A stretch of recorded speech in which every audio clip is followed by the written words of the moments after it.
Welcome to another episode of the Cubs Line podcast. I'm Ryan Dunleavy, And I'm Ron Zelinsky.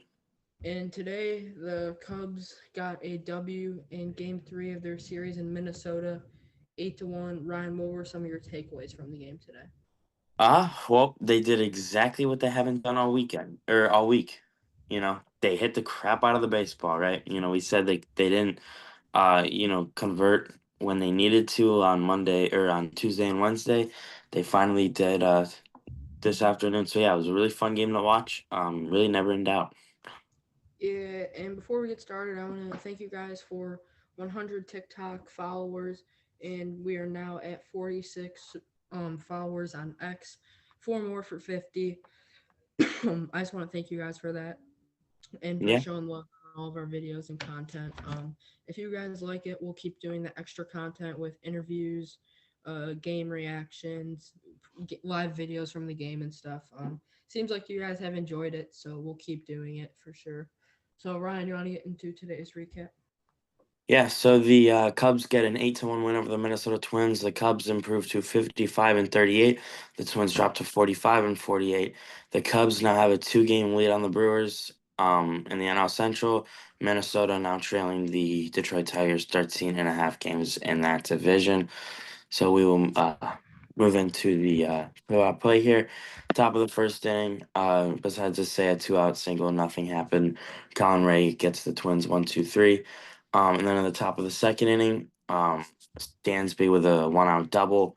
Carson Kelly grounds out to the pitcher. Then Nico with a two-out single makes it a 1-0 ball game. So again, another run kind of started from a Dansby Swanson hit. What have you seen from Dansby really in these last couple weeks? That have kind of made him um, not be god awful anymore. And I have an idea. Maybe it's because he's not in the 5 or 4 spot anymore. Yeah, that for sure too, because it puts pressure off of him. But I mean, his pitch selection has been a lot better.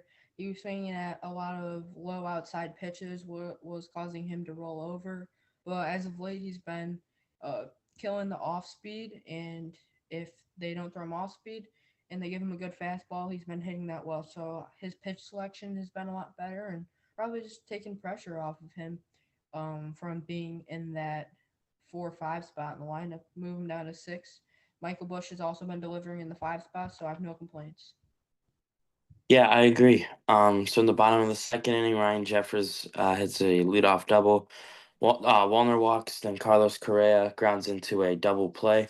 And then Clemens pops out to second. So early trouble avoided. From Colin Rea gets a big Carlos Correa ground ball to get a double play, and then gets Clemens to pop up. Big moment early in the game. Definitely could have escalated to two, maybe even three in that inning. From past Colin Rea start. So it was good to see him kind of get out of that mini jam. Then in the top of the third, Kyle Tucker hit a one-out double. Seiya popped out to first, so with two out, and Kyle Tucker on second. PCA clobbers a ball to deep center. Harrison Bader almost robs it, but he attempted, but he wasn't very close. So PCA gets his or gets hits a homer, 414 feet dead center field to make it 3-0. Um, in the bottom of the third, besides a Harrison Bader one-out walk, nothing happens. Top of the fourth, Dansby begins the inning with a strikeout. Carson Kelly doubles. Nico singles. So first and third, one out. Matt Shaw hits a sac fly to center. Scores Carson Kelly. So it's 4-0 in the top of the fourth. Again, another 1-2-3 inning from Colin Rea. And then in the top of the fifth, Kyle Tucker flies out to lead off the inning. Seiya singles. PCA draws a walk. Michael Bush singles to score Seiya to make it 5-0.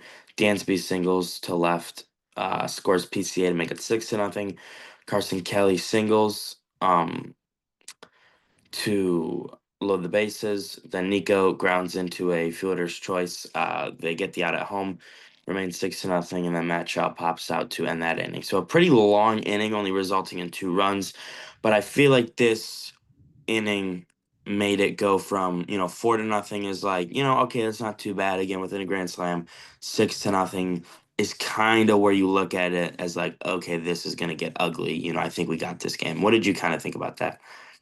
Yeah, before that, I just do want to say if there's any technical difficulties, we're having some really bad storms right now in the suburbs of Illinois, so I just want to let you guys know that if there's any lagginess or anything. But Yeah, it's been pretty bad. So yeah, that was huge. I mean, just it was all done with one out too, which is very impressive when you're arguably your best hitter gets out, say Suzuki, and continues to do his job. I mean, that 3 through 6 spot in the order has been firing on all cylinders this series, and you love to see it, and that kind of puts the game in control, and you're in the driver's seat from there. yeah. It was obviously like you could have got more than two, but I mean, again, a super super long inning. And then the bottom of the fifth, Clemens hits a homer to right center, 406 feet, makes it 6-1. Other than that, nothing in that inning. And then the top of the sixth inning, Cubs go down 1-2-3. Bottom of the sixth, Twins go down 1-2-3. Then in the top of the seventh, PCA clobbers one to right center. This one was honestly more no doubt than his first one. 425 feet. Knew it as soon as it left the bat. Makes it 7-1. Yeah, one thing I Um, do want to say about that as well, that made it a 25 home runs, 25 stolen bases season for PCA. He is only one of three players that have had 25 seasons before the All Star break. P. Crow Armstrong in 2025, Barry Bonds in 1973, and Eric Davis in 1987. So two legends in the game of baseball and PCA. So that was very impressive. And then another thing is he is the only player in MLB history with 25, 25, and 70 RBIs before the All Star break.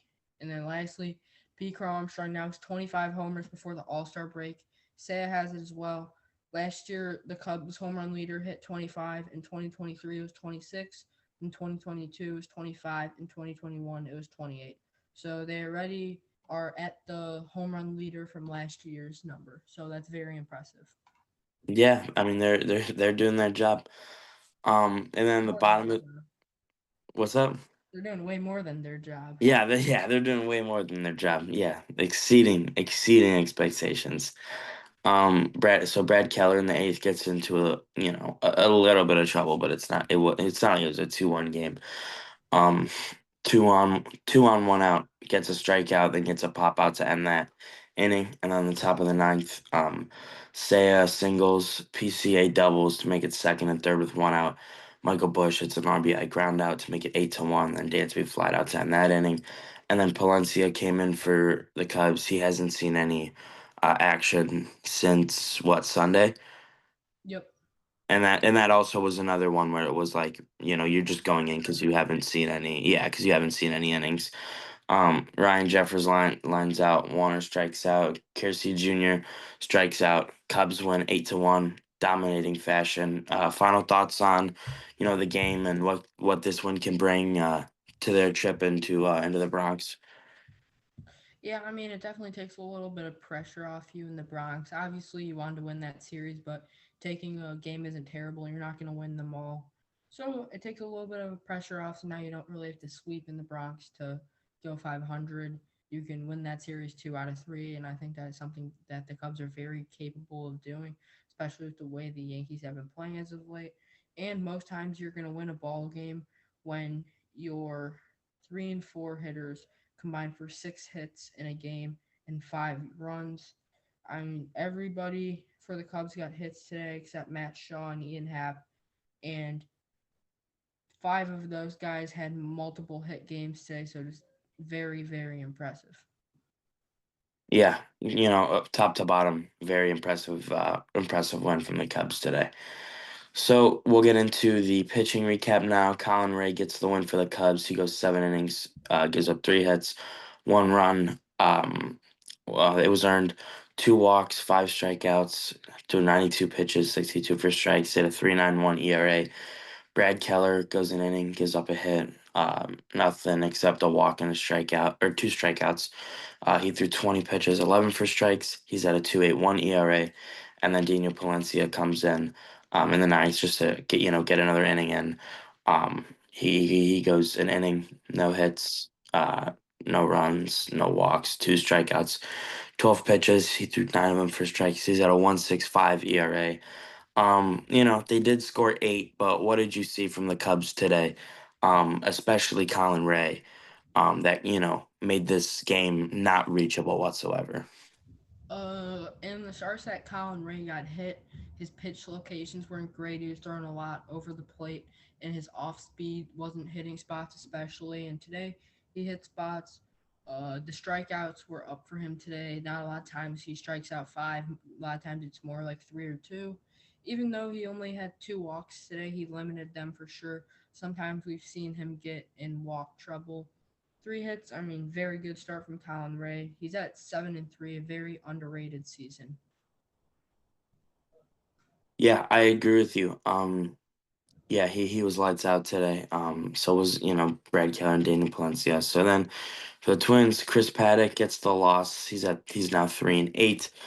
He went 5 innings, 11 hits, 6 runs. They were all earned. A walk, two strikeouts. He threw 98 pitches, only 63 for strikes. He's at a 4.95 ERA. Anthony, how do you miss Anthony Misovich? Mizowitz. Mizowitz, 2 innings, a hit, a run, no walks. He had three strikeouts, 29 pitches, 19 for strikes. He's at a 4.5 ERA.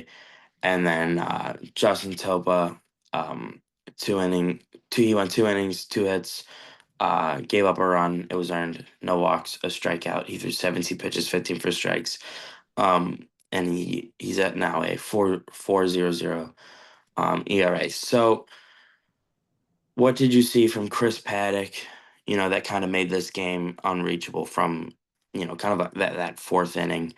Um, but yeah, well, like, what did you see from him that kind of just made this a really bad outing? Not a lot of swing and miss, not good location. He wasn't able to command the fastball today. A lot of plate, and sometimes it's okay if you get hit hard, but Chris had it. Paddock has got hit hard more than he has this year. It's a very rough year, and that's unfortunate because I remember when he was on the Padres and he was an up and coming arm, and he just really hasn't found it in Minnesota after that blockbuster trade. Yeah, I agree. So I'll give my player of the game, and as much as I do want to say Pete, I'm gonna give some love to Colin Rea. 7 innings with three hits, one run. Like that is just an incredible outing. Obviously the Cubs scored eight, so he shut the door. No chance of a comeback. But yeah, Colin Rea, my player of the game. What about you? Mm, I mean, I think you're kind of silly for not picking PCA. 3 for 4 on the day, 3 runs, 2 home runs, 3 RBIs. All of his hits were extra base hits with 2 home runs and a double. I mean, just unreal. And actually, with PCA, before we get into one of our questions, PCA is on contract till 2028. When do you want to extend him? Do you want it to be this off season? Wait, what is your philosophy on that? So I had kind of thought about this, and when we were talking about, these guys that they need to re-sign, we kind of were like, well, PCA is under contract till 2028, so you have to, put him last, right? And although that might be true, you can't wait too long because right now, although he rejected, I believe, what, 80 million was it? Yeah, it was 80 million. He Yeah, so rejected. although he rejected 80 million, that's like you still can pay more than that without overpaying. So right now, like the value of him is kind of in the middle, like of the best free agents out there is up here. He's more, here. But the problem is, if you wait until 2027, 2028 to try and re-sign him and he continues being this good, you're going to have to pay an absolute bag for him. So I think you have to re-sign him. You have to figure out, what he wants, the least amount of money that he would want. And I think you got to do it pretty soon, meaning like this offseason. Obviously, Kyle Tucker comes first, but I think this offseason or like next season, early next season. But the value right now is as low as it's ever going to be. So you have to do it as soon as possible. I agree with that. I just put something together here with the Cubs hitters. Hap is on contract until 26, Tucker 25, Suzuki 26, PCA is 2028. Michael Bush, I don't know exactly, he's probably somewhere around 2027, 2028. Seiya Suzuki 2028, or not Seiya Suzuki, I'm sorry. Seiya Suzuki's 2026. Um, Dansby Swanson is until 2028. Carson Kelly, I believe, is 2026. Um, Nico Horner's 2026, and then Matt Shaw's, you still got him for a while. So you have one, two, three, four, five guys. Five out of your nine are their contracts are up in a year or 2 years. So Cubs are gonna have to make some tough decisions, man. I mean, you're not gonna be able to extend all of them. As much as I hate to say it, I love what I've seen from Carson Kelly, but they're gonna have to let him go with Mo Baller and Miguel Amaya. Those two are. I don't think Mo Baller is a catcher in the long run, but Kelly's career is kind of winding down. I don't see the Cubs extending him personally. I mean, Dansby you still got for a while. You still got a lot of these guys for a while. Hot take: you need to extend Michael Bush soon. And I know one of our other questions is Michael Bush your first baseman of the future? I think so. Yeah. I mean, as much as, there are some superstars out there and like I think he's like an Anthony Rizzo. Like, he's a very good hitter, he's a very good fielder, he does what he's asked. I think there's absolutely no question that he's the first baseman of the future. He's young. You got him in a trade where again, you didn't think that he was going to be, a huge piece in that trade, but he ends up being a ginormous piece, right? Again, like I said, he's really young. I think he's 100% your first baseman of the future, and that really shouldn't even be a question. Yeah, I agree with that. So here's my rankings out of the big six of extend needs. My number one right now priority is Kyle Tucker for sure. Do you agree with that? Of course, 100%. Kyle Tucker's your number one right now. You gave up too much for him to let him go. Hot take. My number two is Seiya because PCA you still have time. You can extend PCA this year, next year, the year after. You still have time. Seiya Suzuki is going to hit the market in 2026, and I think his value is going to be really high. I He's really want another he's another PCA, right? If you don't get him now, oh boy, that was a loud thunder. If you don't get him now, his value's going to go way too high, and he's going to want, he's going to get more money somewhere else, and that's the problem. So yeah, I agree with that. I think Seiya wants to be a Cub though. I think he's fine staying in the Cubby Blue for his career. That's what I would hope, but again, we never know with, who wants money from where, and sometimes, even if you want to be a Cub, you get a couple more 100 mil from, some team on the West Coast, and you want to go there. My number three is PCA, which is kind of self-explanatory. My number four actually is Michael Bush. I I really want to extend him. I think we've seen enough in his two MLB seasons to say, yeah, he's our face. He'll be our first baseman for the next however many years and one of the faces of the franchise. And I think Michael Bush is starting to become a household name. My number five is Nico Horner, and my number six is Ian Happ. Would you change that order with them six? So your five was who was your five? Nico. My Nico, six is Happ. Ian. No, I probably wouldn't. I mean, as much as I would like to, re-sign Nico, I think a lot of the guys are way more of a priority over him. And as much as I do love Nico, his it's not super super difficult and challenging to find another pretty good second baseman. Yeah, I think the market this year is going to be pretty good actually. I'm just pulling this up right now. What this year's market is going to be, but we'll get into our next question after that, or while I look it up. So we've seen two guys on this pitching staff in particular that have been very inconsistent. They've been upstart, downstar, downstar, upstart, mediocre, and that is Colin Rea and Cade Horton. This could be kind of a dumb question, but which guy do you trust more in a playoff game to start? I mean, I think it's got to be Colin Rea, just in the sense that he's older than Kate Horton. Like Kate Horton's debut was what, early May. Yeah, the You know, Mets thing. yeah, it's always super hard um to get to get a rookie in the playoffs and pitching pretty good. Colin Rea, he was on the Brewers. He wasn't on the playoff roster, but I mean, in a sense, he's been on a playoff team a couple times. So I mean, there's no playoff experience there, but yeah, Colin Ray's older. He's been through October.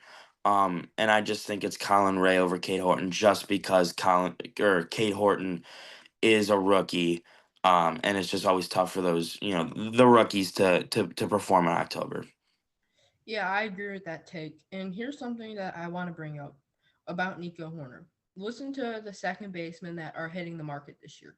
Luis Ariz, Ozzy Albies as a club option, Glaber Torres, Brandon Lau, who is a club option, Jorge Polanco has an option, Luis Rendifo. I mean, those are some big names for sure. And then you also have Bo Bichette, Trevor Story as an opt out, Ha-Sung Kim. Those are some really big names in the middle infield. Do you pull the plug and get a guy this year and maybe trade Nico in the offseason for some pitching? What are your thoughts on that? I think if you get one of those guys like a Rise, Glaber, someone of that level, I think you 100% trade Nico because his value is again so high. You can get a really good player in a trade. So yeah, I would probably. I mean, I wouldn't make it the number one priority, but I would, if the opportunity comes, take it, right? Take it, get a guy who can hit the ball. Um, Trade Nico for a superstar on the mound. Another thing that hasn't been talked about enough, Shota Imanaga hits the market in 2 years. He does have an extension, but if Shota wants, he can hit the market. That kind of scares me. What about you? Yeah, that does scare me. I mean, I would hope that he wants to be a Cub. He loves Chicago. We've seen it on TV. All his commercials where he's singing in the shower and stuff. He loves being here. I would hope that he wants to stay here. But yeah, it is a little scary, but I would hope that they can get a deal done. Yeah, so do I. And he actually moved into Chicago weeks before he signed. He's been wanting to be here. You know what? I say make him a Cub for life. I know starting pitching deals are risky. Make him a Cub for life. I Yeah, Hoyer, you're you charging know, 40 I bucks for a pretzel, a hot dog, and a drink. If I'm putting my money into buying stuff at games, you need to be putting in market for big players. And I'm being completely serious about that. Like, No, yeah, you're no, I completely. If I have to take a loan out the bank to eat food at Wrigley Field, I don't know why we're not signing these big name players like the Dodgers are. I mean, I wish it was that easy to just be like, make them a Cup for life. I wish it was that easy for Jed and all them, but I really hope that they do because I completely agree that he needs to be a Cub for the rest of his career. yeah, I totally agree with that for sure. And then, our last question is Ben Brown had a very rocky start with the Cubs this year. Do you pull the plug and trade him for like a big guy like an Alcantara or something? I would. The only problem being I just don't know. Like, I mean, obviously you're gonna put him in a package with, a couple other players. Um, but yeah, I think you gotta pull the plug. If the right deal comes with him in there, like for Sandy, I would 100% do it. But I wouldn't trade him for like a bag of chips and a sunflower seed. Yeah, if you're gonna trade Ben Brown, I want a big name in that deal. If you're gonna get Alcantara, I'm fine if you trade Triantos, Alcantara, Ben Brown, and Drew Gray. Like I'm totally fine with that deal. You're still keeping on to Owen Casey and Mo Baller.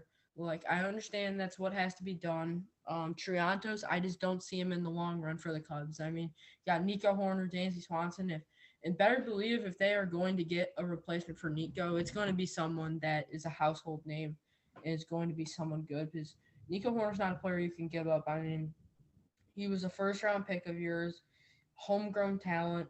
He loves the city of Chicago. Just he wants to be a Cub, and if you're gonna replace Nico Horner, you're gonna need it to be someone big for sure.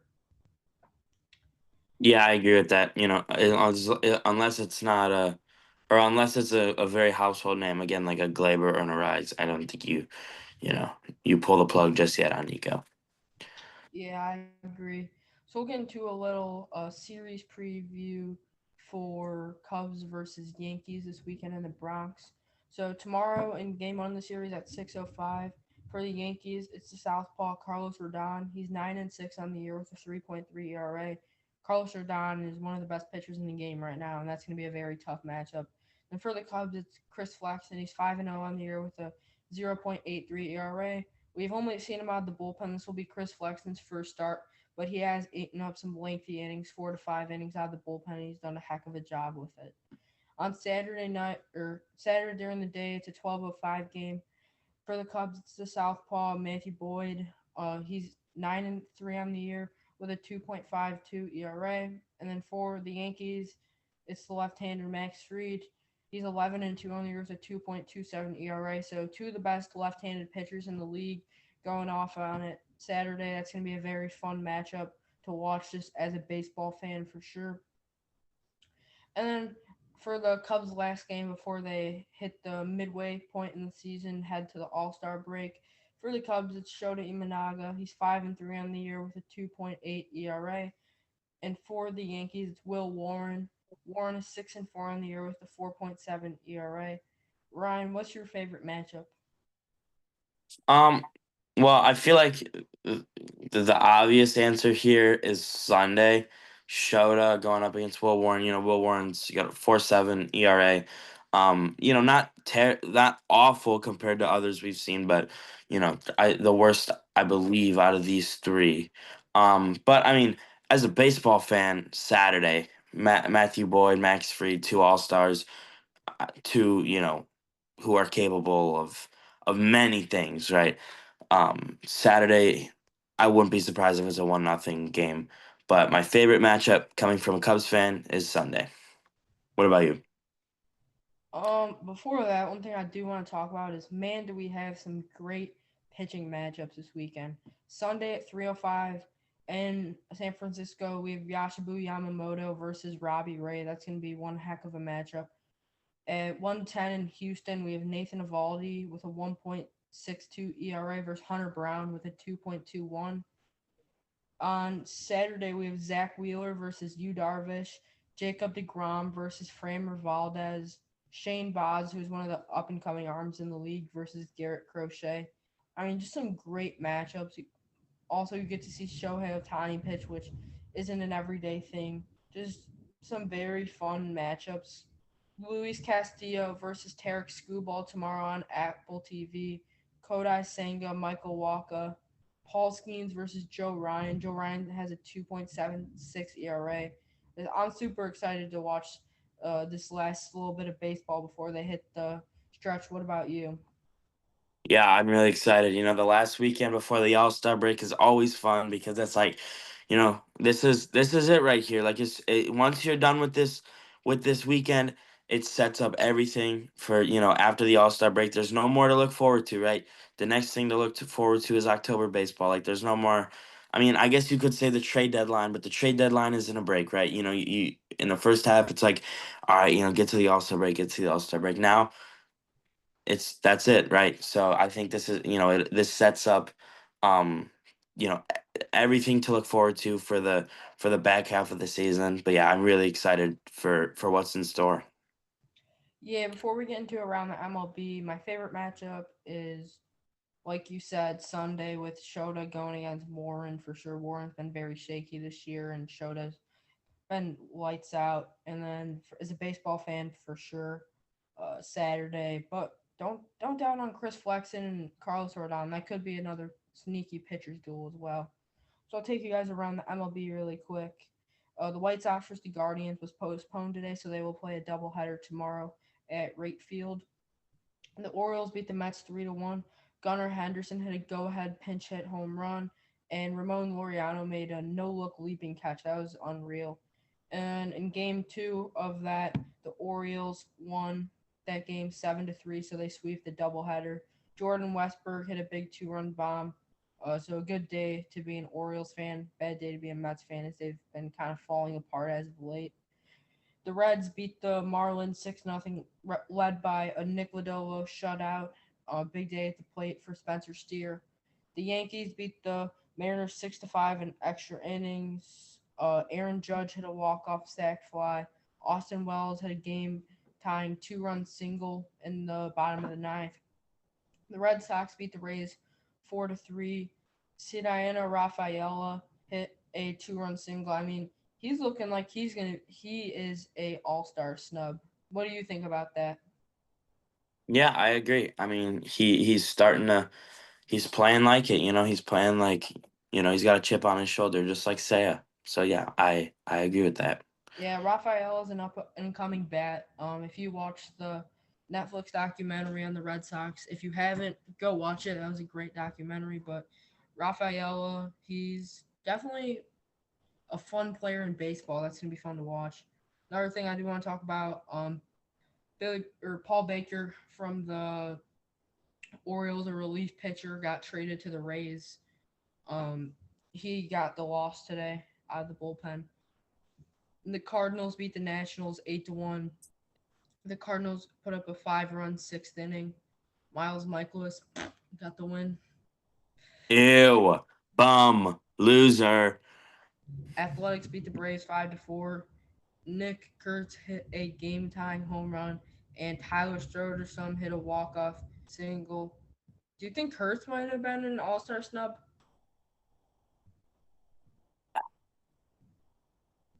It's tough. I think so. He's been playing really well. Really since like the start of June. I don't necessarily think a snub, but he definitely could have been looked at. I mean, the thing is, he's only 22 years old, and he was drafted last year, so I can't wait to see what he's going to do in the rest of his career. And I don't think All Star this year, but maybe next year potentially. The Rangers beat the Angels 11-4. They erupted for a seventh run third inning. Adolis Garcia hit a two-run bomb. The Padres beat the D-backs 4-3. Manny Machado hit a big solo shot.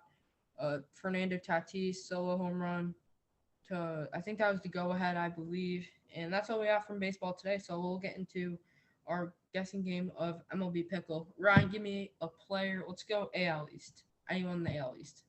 At least, Yeah. What do you think? I want to go something really fun here. Actually, Chris Morel. Do Chris Morel. Oh, good one. Actually, I saw a video of him like talking to Brie Dilio today. I did see that. Yeah, That was cool. I like Morel. It says AL. So someone in the AL, righty righty. I'll go AL East. I'll do Volpe. See Volpe's dad get in the fight with that Mets fan. I did. That was crazy. I mean, good to see the dad sticking up for his son. Yeah, for sure. Sorry that it was this late, but I want to give a shout out to Mark's Card Shop. Thank you for sponsoring today's show. All right, I forgot Volpe's in the AL East. We'll do an AL West player, Zach Neto. All right, he's on the Angels, and he's on the Angels a righty righty, around 24 to 26, so young guy. Is Adele right? He ready? He's already ready. Yeah. Yeah, Joe. No. All right, not Joe Adele. So we need a righty righty. Ready, Uh, ready. Wait, from Logan the O'Hoppe, U.S. maybe? Yeah, try him. Yeah, the real Logan O'Hoppe. Let's The go. Cubs were very close for trading him. If you guys did not know, they had a deal in place for Owen Casey and James Triantos for Logan O'Hoppe, but the deadline ran out of time. So I thought they were going to do it in the offseason, but they did not. So first we have a Red Sox and a Rays player. Um,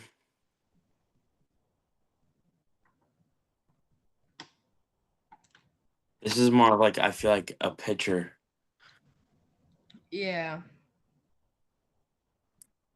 we'll skip that one. Let's Yeah. do Rays or Red Sox second base. Let's just go with anybody. Actually, let's do something from like 2015. Actually, wait. I'm trying to think. Our guy Rich Hill, I think, played for both of them. I was Did just looking he? at the teams he played for because I know he played for Tampa. I mean, listen, he probably played for Yeah, like 28 teams. So yeah, he did. He played for all the teams. Yeah, we'll yeah, have to put him. Red Sox second base. I mean, pick and choose literally anybody. Dustin Pedroia. I feel like that's too obvious. Yeah, but I mean, played Pete. shortstop. Um, I mean, we could go like. I think is Rafael their second baseman now. I think so. I was trying to go with like a I think 2015. Rafael is in the. Oh, you're trying to think of like a. I'm trying to think of like a good like. I just went Dustin and Pedroia. Well, And I went Pedroia for second base, but now yeah, I'm going for um. River Story. Oh, duh. I mean, All right, Royals just to and get a Tampa. win, but um. We'll skip the teams for now. We'll do Yeah, the middle infielder ones. Second base, Brother Rice alum Michael Massey. go Crusaders. And then at shortstop, I mean, I'm not even gonna say anything. Yeah, I was just gonna say. You could save your Second base, we just played the Twins.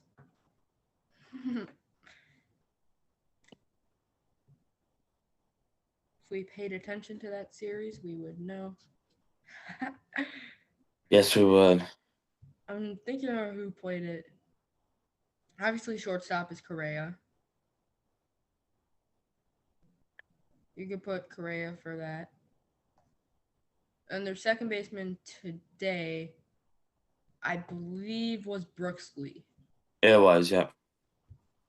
It was or was not. It was. Today it was. So we can just do Lee and Correa. Yeah. Brooks Lee, a lot of Lees. Lee. Okay, so now we just have Royals Rays, Twins Rays. Brooks Lee. There we go. And then Correa. All right. So Twins, Tampa.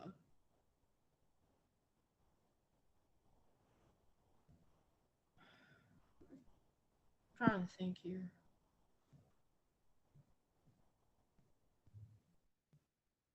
I think like utility men for the Royals Yeah.